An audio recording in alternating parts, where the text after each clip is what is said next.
and elsewhere in the 20th century over nation states, wars, crises, and revolution. But certainly the original idea was that the state was not the arbiter of social disputes, but the product of them, and that if you could remove certain contradictions, there would be less and less need for an absolute authority. The libertarians have got the same point in a different way, but I think that they always suffer, to me, from the disadvantage of being, I think I said before, ahistorical. What would have been a libertarian position on the Franco-Prussian War, on the collapse of Tsarism in Russia, on the rise of fascism, on the military-industrial complex, on all these things. There's so many things on which there's no distinctively libertarian position to take. What's a libertarian view of the Vietnam War, say, or the Chinese Revolution? It's a bit thin, it's a bit faint. But nonetheless, I've always said and believed that I don't trust anyone who doesn't have a bit of the libertarian and the anarchist within them. Someone who says that I don't make the presumption that those in charge know better than I do. And I also don't make the presumption that they have the right to tell me what to do unless they repeatedly have earned that right. And so it's very important that one has some libertarian and anarchist elements in one's own makeup, I believe. Neil Kay wants me to say why my speaking style, though it's unlike the norm today, and then he goes on to say some needlessly flattering things. What goes into this effect? Are there any other speakers or schools of rhetoric you draw from? What do you think of the state of rhetoric and public debate in America? If he doesn't think I'm dodging the question, I'll answer it backwards. There's a real difference between the culture in which I was brought up and the American one that's prevailing now.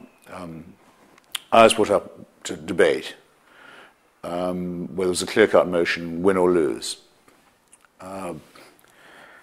sharply drawn, either in school debating societies, later on at the Oxford Union, modelled in a way on the parliamentary system, where in addition to being able to do your own presentation as sharply, as toughly as you could make it, you were also expected, if the case should arise, to be able to take the other person's position on the other side of the dispatch box and know their own case well enough to put it yourself if you had to, just for an exercise.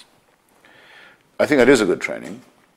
In the United States, the whole model is opposite.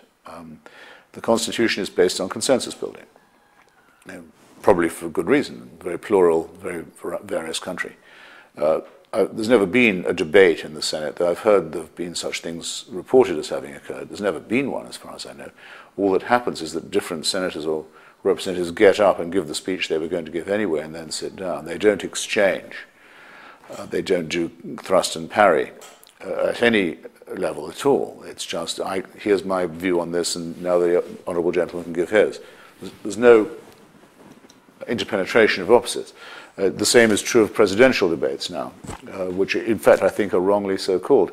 The ground rules of the presidential debates are the two candidates can't speak directly to each other. That means by definition it's not a debate. It's all run through the moderator. It's more like a joint press conference. By contrast, most TV supposed debates are merely shouting matches, where there's no attempt to really state contrasting position. So my conclusion from this idiosyncratic, might be interesting to you, is this. The reason why the courtroom drama is such a big feature of American life, and one of the great things that America's given to the world in television and film and some novels too, is that the courtroom drama fascinates people in this country, because for once they're watching something that isn't fixed, that they know really is a debate and where the outcome isn't predetermined, which shows that there's a real hunger for rhetoric and flair and debate and conflict and irreconcilable opposition, where someone's got to go down at the end of this. It's not going to be a big handshake at the end. And that's what I want out of a debate. And so my own version of it is an improvisation of the English one, where you hope to try and be able to be funny about serious things, but also serious about amusing ones, and see if you can keep people on their guard and then try and catch them off it as well.